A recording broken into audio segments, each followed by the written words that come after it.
You could say Jim Chilton has ranching in his blood. His great-grandfather, his grandfather, and father were all ranchers, and since 1987, he's been in the family business. He lives in a house in Arivaca, Arizona on a 50,000-acre ranch. And these are the boundaries of the ranch.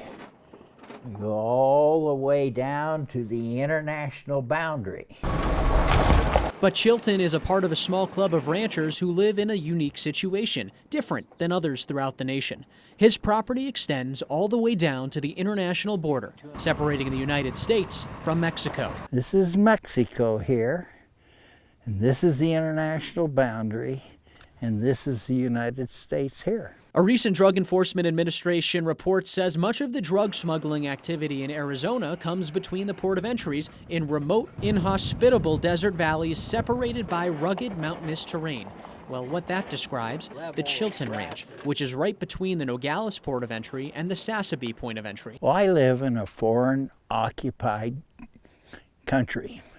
I live in a no man's land, where really the Sinaloa cartel scouts are in charge. According to Chilton and that DEA report, the cartel has scouts on the mountains on his property. They're watching us.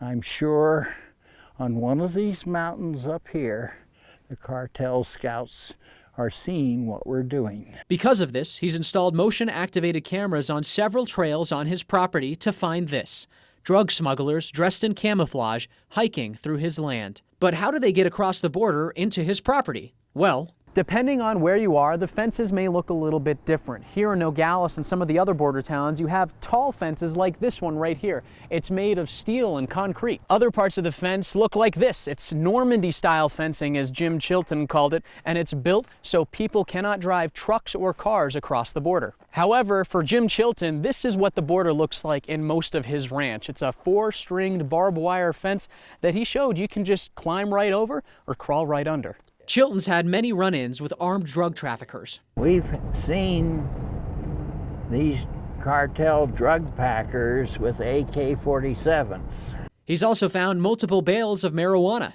60 to 70 pounds. They're kind of like this. Which he says can create a very dangerous situation. A rancher was killed the day after he reported a load, so it's pretty dangerous. When I found this one load, I laid low for about 3 months. According to Chilton, it takes about 2.5 hours for the Santa Cruz County Sheriff's Department to get to his property, and he says he's never seen a deputy make it out there. Santa Cruz County Sheriff Tony Estrada says Chilton and other ranchers live with unique circumstances.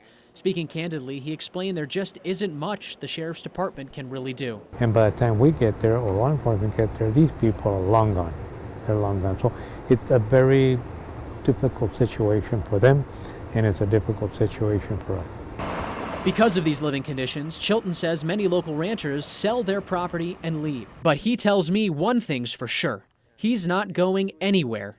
And despite people crossing the border illegally through his property, some with drugs and others just trying to find a new life in America, Chilton really doesn't want anyone to die on his property. So he's installed water fountains all over his 50,000 acres. No person needs to die because of the lack of water.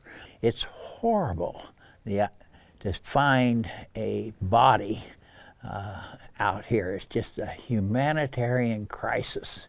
Living on the front lines of the border, Mr. Chilton hopes to see change. Change that will benefit both sides, a way to end his ranching struggles, and a way to end what he believes is a humanitarian crisis.